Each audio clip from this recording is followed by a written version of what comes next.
नमस्कार दोस्तों, मेरे राष्ट्रहित चैनल पर आपका स्वागत है। क्योंकि मैं जो है हमेशा राष्ट्रहित की बात करता हूँ, इसलिए मेरे चैनल का जो नाम है वो भी राष्ट्रहित ही है। तो मैं इस समय राष्ट्रहित के लिए जो हमारे राष्ट्र में चुनाव चल रहा है और कौन सी पार्टी क्या कर रही है, मैं लगभग रोज़ उस पर चर्चा करूँगा आपसे। तो अभी क्या हुआ है कि कल कल के समय जो हमारे देश की सबसे पुरानी पार्टी है, ये मैं एक एजुकेशनल पर्पज से वीडियो बना रहा हूँ आपके समझने के लिए, लोगों के समझने के लिए। इससे अपना राजनीति से कोई मतलब नहीं वैसे इसका। तो हमारे देश की जो सबसे पुरानी पार्टी है कांग्रेस पार्टी, तो उसका क्या है कि उसका अभी जो है मैनिफेस्टो आया है। तो उसका जो घोषणा पत्र है वो आया है कि मतलब वो घोषणा करती है कोई भी पार्टी कि वो चुनाव जीतने के बाद क्या क्या करेगी, क्या क्या उसके काम रहेंगे। वो एक तरीके से वादे करती है, उसके अलग अलग नाम रखते हैं। कोई घोषणा पत्र का नाम संकल्प पत्र दुनिया भर के अलग अलग रखता है। मैनिफेस्टो आया। जो हमारी कांग्रेस पार्टी है वो इस देश की सबसे पुरानी पार्टी है और उसका इस देश के आज़ादी के बाद लगभग हमें 55 से 60 साल तक लगभग कांग्रेस पार्टी का इस पर प्योर शासन रहा है। और नेहरू गांधी परिवार के जो सदस्य हैं वही इस पर शासन किया, उनने किया और किसी के थ्रू किया है या फिर ऐसा किया उन्होंने है। अब 55-60 साल राज्य करने के बाद कोई भी पार्टी सबसे ज़्यादा गरीबों को फोकस कर रही है। अब वो गरीबों को पैसे बांटने की बात कर रही है। भाई एक बात बता, 55-60 साल में आप गरीबी दूर क्यों नहीं कर पाए हो? आपको पहले इस बात पे जवाब देना चाहिए था। ठीक है, कोई बात नहीं है, आप मत दो जवाब। मगर अभी आपका जो घोषणा पत्र है, अभी हम उस पर चर्चा करते हैं।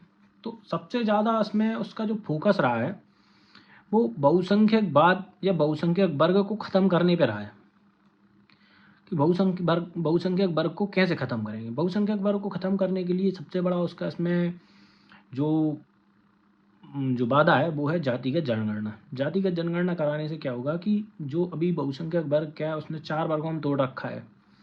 जो हमारे देश का बहुसंख्यक वर्ग है उसको 4 वर्गों में तोड़ रखा है और उसमें उसको अलग अलग एक दूसरे के खिलाफ मतलब भड़काया जाता है। तो बहुसंख्यक वर्ग को वैसे तोड़ रखा है, टूटा ही हुआ है। जो बहुसंख्यक वर्ग मतलब हिंदू वर्ग, उसको तोड़ रखा है। तो आगे चल के इनका और उसको और ज़्यादा टुकड़ों में तोड़ने का प्लान है। अभी वो 4 वर्गों में SC ST OBC और जनरल कास्ट में इस तरीके से वो डिवाइड है।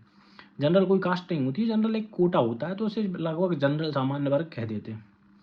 तो आरक्षण में वैसे SC ST OBC और जनरल कोटा होता है, तो उसी के तहत जनरल कास्ट बोलने लगे उसे। जनरल कास्ट नहीं, वैसे OBC भी कोई कास्ट नहीं, इसका नाम अलग से दे दिए गए जिसका कोई इन कोटे से कोई संबंध नहीं है, उनको बना दिया गया अलग तरीके से कोटा।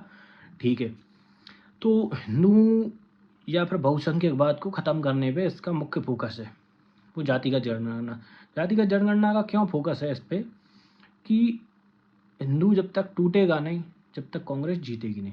कांग्रेस का जीतने का सीधा सीधा जो उसका फॉर्मूला है, 20% अल्पसंख्यक वोट, 22% है अपने अल्पसंख्यक वोट, और 22% वोट के साथ उन्हें 10-20% वोट ये तोड़ना होता है। बहुसंख्यक वर्ग है, उसमें से 10-20% अगर जो टूट जाता है तो 22% वो मिला के वो जैसे तैसे आराम से जीत सकते हैं, सरकार बना सकते हैं। उनका यही फार्मूला है। इसी फार्मूले पे मुझे जो समझ में आया, इसी फार्मूले पर उन्होंने जो घोषणा पत्र बनाया है वो बनाया है। तो उन्होंने सबसे ज़्यादा योजनाएं इसमें चलाई हैं, जो सबसे ज़्यादा पैसे का आवंटन कर रहे हैं। तो वो 2 तरीके से कर रहे हैं और उसमें मुख्य फोकस उनका अल्पसंख्यकों के लिए रहा है कि किस तरीके से अल्पसंख्यकों के लिए वो फ़ायदा पहुंचा सकते हैं। देखो, उन्होंने वो सारे कानून एब्रोगेट करने का उसमें बहुत उसमें रखा है उनके घोषणा पत्र में कि हम वो सारे कानून हटा देंगे। जैसे जिसको जो खाना है वो खा सकता है, जैसे जिसको गाय काट के खाना है वो गाय काट के खा सकता है, और जिसे जैसी ड्रेस पहननी है वो वैसी ड्रेस पहन सकता है। सिर्फ कौन? अल्पसंख्यक वर्ग, बहुसंख्यक वर्ग नहीं। अल्पसंख्यक वर्ग का व्यक्ति अगर चाहे तो किसी भी प्रकार के कपड़े पहन के कहीं भी जा सकता है, भले ही कहीं कोई ड्रेस कोड लागू हो तब भी वो जा सकता है। भले वो उस ड्रेस कोड को फॉलो करने की उसे कोई ज़रूरत नहीं है। और उनको मतलब पूरे तरीके से आज़ादी दे देंगे और उनके लिए अपने पर्सनल कानून बनाने की आज़ादी, पहले से भी हैं उनके पर्सनल कानून, और भी ज़्यादा आज़ादी दे दी जाएगी कि सिर्फ वो उनके लिए पर्सनल कानून बना सकते हैं, उन्हें विशेष अधिकार दे दिए जाएंगे। जैसे कोई 4 शादी कर सकता है, 6 शादी कर सकता है, और कम उम्र की बच्चियों से शादी कर सकता है। कम उम्र की बच्चियों से शादी करने का सीधा सीधा एक ही मोटो होता है कि आबादी में भयंकर तरीके से वृद्धि करना। आबादी में भयंकर तरीके से वृद्धि करने का कैसे, उसका समझना पड़ेगा। कम उम्र में शादी करने से आबादी में भयंकर तरीके से वृद्धि कैसे होती है, मैं एक चीज़ समझाता हूँ। मैंने अभी, मेरे साथ में एक लड़की पढ़ती थी अल्पसंख्यक वर्ग की, तो वो मुझे अभी एक दिन मार्केट में दिखाई दी। तो उसके साथ 3 बच्चे थे। तो 3 बच्चे थे और मेरा अभी कोई बच्चा नहीं है, मतलब मेरी शादी नहीं हुई है और कोई बच्चा नहीं। तो उसके साथ 3 बच्चे थे, मतलब मेरे सेम समान एक उस वर्ग का आदमी 3 बच्चे पैदा कर चुका है। मैं अभी 0 पे हूँ, मतलब वो एक 0 और 3 से का डिफरेंस है उसमें। और इस तरीके से जब तक मेरी शादी होगी वो 4, 5, 6 तक पहुँच जाएगा। मैं बच्चे पैदा करूँगा, मैं 1 या 2 करूँगा, उसकी जब तक 6, 10 या 12 बच्चे पैदा हो जाएंगे। तो रेशो देखो आप। अच्छा, और जब तक मेरी शादी होगी, मेरे बच्चे पैदा होंगे, जब तक उसका जो बड़ा बच्चा होगा वो 2 और बच्चे पैदा करने की कंडीशन में आ जाएगा भाई, क्योंकि उनके यहाँ तो कम एज में भी शादी करने का अधिकार है ना उनको। तो इस तरीके से एक आबादी बढ़ाने का वो, और इस प्रकार की जो आबादी बढ़ती है इससे गरीब पैदा होते हैं। गरीब कैसे पैदा होते हैं कि जब आपके पास जो गरीबी ख़त्म करने के लिए सरकार की योजना होती है, मकान दिया जाता है एक परिवार को, और अलग अलग योजनाएं बनाई जाती हैं। अब अगर किसी परिवार को मकान दे दिया और उस परिवार ने अगर 12 बच्चे पैदा कर लिए, तो एक परिवार के पास तो वो मकान था, मगर अब 12 बच्चे पैदा हो चुके हैं, तो उन 12 के लिए वो मकान सफिशिएंट नहीं है। अब वो 12 बच्चे थे, अगर एक बच्चा पैदा होता तो उसके पास वो मकान रहता, उसे मकान की आवश्यकता नहीं पड़ती। अब एक बच्चे के बाद बचे हुए 11, अब उन 11 के लिए नए मकान की आवश्यकता पड़ेगी। अब उनकी 11 की शादी जहाँ जहाँ होगी, कहीं दूसरी जगह, तो अब उनके जहाँ जहाँ शादी होगी, नए फैमिली मतलब नए परिवार बनेंगे शादी होने के बाद, तो उनके लिए अलग से मकान की आवश्यकता पड़ेगी, क्योंकि उनके पास तो कोई मकान पहले से है नहीं। जो मकान था एक को मिल सकता है, 12 को तो मिल नहीं सकता है। तो 11 के लिए फिर सरकार अलग से देगी, वो बिना मकान के हो जाएंगे तो उनको सरकार फिर से देगी। इस तरीके से नए प्रकार से गरीब पैदा हो। अगर अल्पसंख्यक वर्ग के लिए कोई भी सरकार कोई भी पार्टी कुछ करना चाहती है, उसका भला चाहती है, तो उनके लिए एक बच्चे की नीति लागू कर दे। एक बच्चे की नीति अगर लागू हो जाती है तो अल्पसंख्यक वर्ग में गरीबी, बेरोजगारी, अशिक्षा और जो पिछड़ापन है, वो सारी समस्याएं एक ही कदम से दूर हो जाएंगी। और जो क्राइम में भी अल्पसंख्यक वर्ग के लोग ज़्यादा इन्वॉल्व होते हैं, वो भी, क्योंकि जब एक बच्चा पैदा होता है, एक बच्चा रहता है, तो उसकी माँ बाप जो है बेहतर तरीके से देखभाल कर पाते हैं और उस पर अच्छा ध्यान दे पाते हैं और उसे गलत रास्ते पर नहीं जाने देते हैं। क्योंकि एक है, 2, 4, 10, 12 होते हैं तो क्या होता है कि कोई ध्यान देने की, इतना ध्यान आदमी कहाँ तक दे पाएगा, तो 10-12 बच्चों पे ध्यान नहीं दे पाते। एक रहता है तो उसकी बेहतर शिक्षा हो पाती है। और एक और चीज़, जब एक बच्चा रहता है तो उसको उसके माता पिता की प्रॉपर्टी सेम टू सेम मिल जाती है, उसके कोई टुकड़े नहीं होते हैं, तो वो गरीब नहीं होता है, वो अमीर हो जाता है। और उसके बाद अगर वो एक है और सिंगल चाइल्ड अगर किसी बच्ची से वो शादी करता है, तो उसकी भी प्रॉपर्टी, उसी के दोनों की जोड़े की प्रॉपर्टी एक साथ हो जाती है, तो वो ऑटोमेटिक अमीर हो जाते हैं। तो गरीबी खत्म करने का एक ही उपाय है भारत देश से, अगर गरीबी खत्म करना है तो अल्पसंख्यक वर्ग के लिए, स्पेशली अल्पसंख्यक वर्ग के लिए एक बच्चे की नीति लागू करना पड़ेगी कड़ाई से। अगर, और जो बहुसंख्यक वर्ग है और दूसरे जो समुदाय हैं वो पहले से ही समझदार हो चुके हैं, तो वो ज़्यादातर 1 या 2 ही बच्चे पैदा कर रहे हैं। उनमें ज़्यादातर उनकी जो आबादी है वो घट रही है, क्योंकि उनकी जो आबादी थी बहुसंख्यक वर्ग की, वो पहले अभी 2011 में 78% बची हुई है। धीरे धीरे वो बहुत तेज़ी से घट रही है, जबकि अल्पसंख्यक वर्ग की बहुत तेज़ी से बढ़ रही है।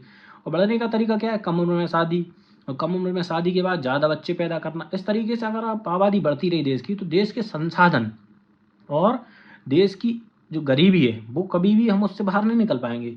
2047 का टारगेट रखे सरकार, चाहे 2000 और उससे 100 साल बाद और रख ले, तो उससे भी गरीबी इस प्रकार से दूर नहीं हो पाई, क्योंकि जब तक गरीबी दूर करने की सरकार जो इस आबादी के हिसाब से योजना बनाती है, तब तक आबादी 200 करोड़ 250 500 करोड़ हो जाएगी। कहाँ से आप करोगे? इतने नहीं, आप संसाधन देश में भी नहीं है, और इतने रोजगार आप नहीं ला सकते हो, इतने रोजगार नहीं दे सकते। क्योंकि फिर एक चीज़ और है, अगर एक बच्चा रहता है तो कोई किसी की पंचर की दुकान है और एक ही बच्चा है, तो उसको जो है उसके पिता की पंचर की दुकान मिल जाएगी। मगर 12 बच्चे पैदा कर लेंगे तो 12 बच्चों के लिए नई पंचर की दुकानें खोलना पड़ेंगी, और पंचर की दुकानें नहीं मिलेंगी तो सरकार उनको कहाँ से रोजगार दे? भाई इतने आजकल ट्यूबलेस टायर हुए हैं, तो पंचर की दुकानें भी उतनी नहीं हम और चल पा रही। और क्या हो रहा है, आगे इलेक्ट्रिक गाड़ियाँ आ रही हैं तो मैकेनिक वाला काम भी जो है कम हो जाएगा, क्योंकि जब मैकेनिकल उसमें पार्ट्स ही कम होते हैं, जो इलेक्ट्रिक गाड़ियाँ होती हैं उनमें पार्ट्स कम होते हैं, तो उसमें मैकेनिक का सिस्टम भी ज़्यादा नहीं होता है। तो देश में अल्पसंख्यक वर्ग समुदाय के लिए कितनी भी योजनाएं आप ले आओ, कितनी भी गरीबी के लिए आप योजना ले आओ, वो जो है ख़त्म गरीबी आप कर ही नहीं सकते हैं। गरीबी ख़त्म करना है तो आपको एक बच्चे की नीति लागू करनी पड़ेगी। और दूसरी बात, एक और बड़ी घोषणा जो है इसमें की है कांग्रेस ने, कि जो EWS जो जनरल वर्ग के जो गरीब लोग थे उनको जो 10% आरक्षण दिया था 2019 में, तो उसमें क्या करेगी कि उसमें सभी जो वर्ग है, सिर्फ जनरल वर्ग नहीं, उसमें सभी वर्गों के लिए अलाउ कर देगी। वो कैसे अलाउ कर देगी? अभी क्या होता था, जो आरक्षण था वो उसमें जो जनरल कोटा होता था उसमें किसी भी वर्ग का ऐसे OBC कोटे का आदमी हो ज़्यादा नंबर लेके आता तो वो जनरल कोटे में चला जाता, मगर EWS कोटे में नहीं जा पाता है। तो जनरल कोटे की सीट प्लस OBC कोटे की सीट दोनों, वो दोनों कवर कर सकता था। किसी भी कोटे का आदमी दो कोटे में ज़्यादा नंबर आते हैं जनरल कोटे में चला जाता है, और खुद के कोटे में अगर कम नंबर आते हैं तो खुद के कोटे में रहता है, ऐसा सिस्टम था। SC कोटे का आदमी अगर ज़्यादा नंबर लेके आता है तो वो जनरल कोटे में चला जाएगा, अगर कम आते हैं तो SC कोटे में ही रहेगा। ये सिस्टम रहता था। अब क्या होगा कि उनने सबको जनरल को जो EWS कोटा है उसको ख़त्म कर दिया जाएगा एक तरीके से, वो नाम मात्र का रहेगा, क्योंकि उसमें सारे कोई भी जो है हर कोई उस कोटे को यूज़ कर सकेगा जनरल के अलावा भी। ऐसे कोई OBC कोटे का आदमी है तो वो भी EWS कोटे का कोटे से फॉर्म डाल सकता है।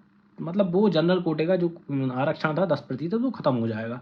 एक तो ये बड़ी घोषणा है, और दूसरी बड़ी घोषणा है कि जो गरीब परिवार है, अब गरीब परिवार का तो वही, गरीब परिवार में अधिकतर अल्पसंख्यक वर्ग के लोग ही आते हैं, क्योंकि अब उस प्रकार के गरीब जो है वो बहुसंख्यक वर्ग में बहुत कम बचे हुए हैं। ऐसे टोटल अगर भारत देश में अगर 10 करोड़ गरीब हैं तो उनमें से 9 करोड़ गरीब अल्पसंख्यक समुदाय की है। तो वो जो योजना है जिसमें 1 लाख रुपए उस जो बुजुर्ग महिला होगी उसे दिए जाएंगे, जो भी सबसे एज ज़्यादा होगी, तो ये योजना भी अल्पसंख्यक वर्ग को फोकस करके ही बनाई गई है। तो इस योजना से क्या होगा कि इससे भी लाभ उन्हीं को मिलेगा।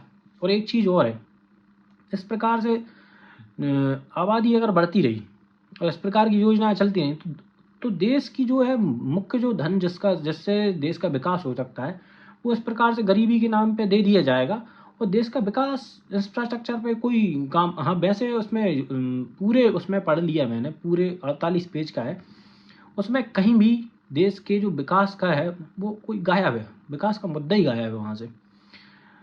बस फ्री के अलावा, फ्री युवाओं को फ्री देंगे, युवाओं को, कौन को? गरीब युवा होंगे। गरीब युवा आप समझ सकते हो, अल्पसंख्यक वर्ग को देंगे। गरीब का जिसके पास गरीबी रेखा का प्रमाण पत्र है वो है गरीब। और कांग्रेस जब आती है तो फिर वो गरीबी की एक नई परिभाषा लेके आती है। पहले लेके आई थी जब सरकार थी कांग्रेस की, UPA की सरकार थी 2004 से 14 तक, एक मुझे समय याद नहीं, वो लेके आई थी कि भाई जो आदमी 30 रुपये से ज़्यादा खर्च कर रहा है दिन में वो अमीर है। तो अमीर लगभग बहुसंख्यक वर्ग के सभी लोग जो है अमीरी की रेखा में आ जाएंगे, जिस प्रकार इस फॉर्मूले के हिसाब से। तो जो अल्पसंख्यक वर्ग है उसी के लिए जो ज़्यादातर योजना है गरीबी के नाम से, अल्पसंख्यक के नाम से, हाँ अल्पसंख्यक के छात्रवृत्ति के नाम से, और उनके लिए पर्सनल कानून, तो पूरा का पूरा मैनिफेस्टो बहुसंख्यक वर्ग को ख़त्म करने पे और अल्पसंख्यक वर्ग को पैसा देने पे डिपेंड करता है। उसका जो निचोड़ है वो यही है। तो ये वीडियो जो है आप ज़्यादा से ज़्यादा लोगों तक शेयर करें और समझाएं कि क्या है उसमें, और उसको इसके वीडियो को देखने के बाद एक बार उस जो मैनिफेस्टो आपको कहीं मिलता है तो उसे पूरा पढ़ें, उसको समझें। और हाँ, किसानों के लिए एक स्वामीनाथन कमेटी की जो रिपोर्ट है उसको लागू करेंगे। भाई स्वामीनाथन कमेटी की रिपोर्ट आप क्या लागू करोगे ये बताओ, जो 2006 में आई थी और 14 तक आपकी सरकार थी, आपने उसे जब तो लागू किया नहीं। तो अब उसमें से आप क्या लागू करोगे, कैसे लागू करोगे, वो भी समझाओ, क्योंकि वो आपके पास पर इतना बजट बचता कहाँ है, क्योंकि सारा बजट तो आपने अल्पसंख्यक समुदाय को दे दिया। इसके बाद आपके पास बजट बचेगा कहाँ, जो आप स्वामीनाथन कमेटी की जो है रिपोर्ट उसको लागू करोगे। तो आपकी जो और बाकी फ्री की योजना है वो कैसे लाओगे आप, इतना बजट कहाँ है, इसको कहीं नहीं समझाया गया है कि आप इतना पैसा लाएंगे कहाँ से और सारी योजनाओं के लिए। फिर बाकी कर्मचारियों को तनख्वाह कहाँ से देंगे भाई, ये सब चीज़ें। और जो देश को चलाने के लिए जैसे सेना का बजट कहाँ से लाओगे, सेना को आधुनिक हथियार कहाँ से आएंगे, तो सेना की सैलरी कहाँ से दोगे आप, इस प्रकार की चीज़ें फिर ख़त्म हो जाएंगी, क्योंकि आप तो सारा बजट एक समुदाय विशेष को दे के फ्री हो जाएंगे।